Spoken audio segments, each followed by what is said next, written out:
They changed his name, they changed his language, they changed his education, they even tried to change his loyalty, but they could not change his God.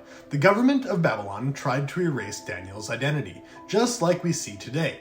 We live in a culture desperate to redefine identity, to tell you who you are instead of who God created you to be.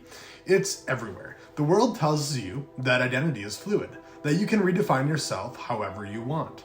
Schools are teaching children to question fundamental truths about who they are. Social media is flooded with messages telling you that your feelings are more important than God's design. Even the church, the one place that should be standing firm, has begun embracing the ideas of the world. But in the book of Daniel, we see something powerful, a refusal to conform. Daniel 1:8 says, "But Daniel made up his mind that he would not defile himself." Daniel was given a new name, a new culture, and pressure to conform, but he stood firm in the identity that God gave him. The story of Daniel isn't just history, it's a blueprint for today. The Babylonian Empire wasn't just enslaving people physically, they were enslaving their minds. The first thing Babylon did was rename them. Why? Because names carried meaning and were deeply tied to their faith. Daniel, meaning God is my judge, was renamed to Belshazzar, after a false god of Babylon. Hananiah, meaning the Lord is gracious, was now renamed Shadrach, honoring a false deity.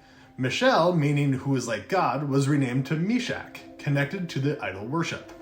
Azariah, meaning the Lord has helped, was renamed to Abednego, meaning servant of a false god.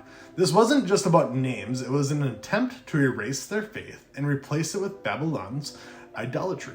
And isn't that exactly what we see today? Society pushes new labels. It tells you to embrace a different identity than the one that God gave you. It encourages people to walk away from biblical truth and conform to whatever the world says is acceptable. But no matter what they called Daniel, they couldn't change who he was. Babylon didn't just rename them, they re-educated them. Daniel 1:4 says they were taught the literature and language of the Chaldeans. This wasn't just school, this was indoctrination. They were forced to study pagan mythology, astrology, sorcery, and government propaganda. Think about it. Today's schools and media platforms are pushing ideologies that contradict the Bible. Kids are taught to question truth, but never question the agenda behind it. Biblical values are ridiculed, while every other belief system is celebrated.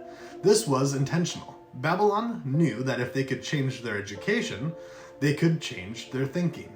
Even many churches have begun bending to the culture.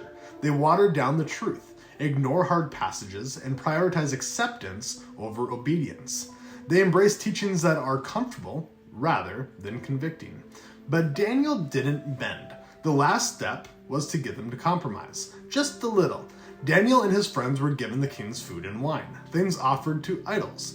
If they ate, they would conform to the system and slowly lose their faith. And this is where Daniel made his stand. Daniel 1:8 says, "But Daniel made up his mind that he would not defile himself."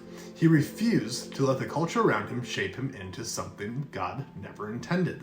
And this is where many churches today have failed. Instead of standing firm, they say, "We need to be relevant," or "We don't want to offend anyone," or "God is love, so let's not talk about sin." But Jesus never called the church to be relevant. He called the church to be set apart.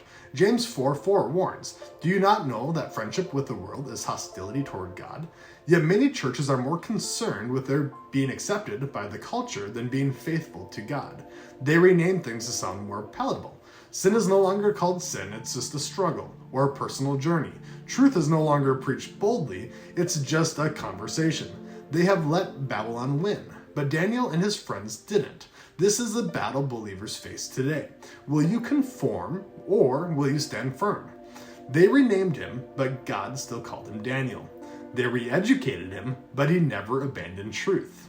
They tried to defile him, but he remained faithful. Babylon had all the power, but God's authority was greater. And here's the good news. The world cannot erase what God has spoken over you. It doesn't matter what names the world tries to put on you. It doesn't matter what lies culture tries to feed you. It doesn't matter how many laws they pass to erase biblical truth. God's truth remains. His word does not change. Daniel had to make up a choice, and so do we. Will you conform to a culture that wants you to erase God, or will you stand firm even when it costs you everything? If this challenged you, subscribe for more biblical truth and share this with someone who needs to hear it.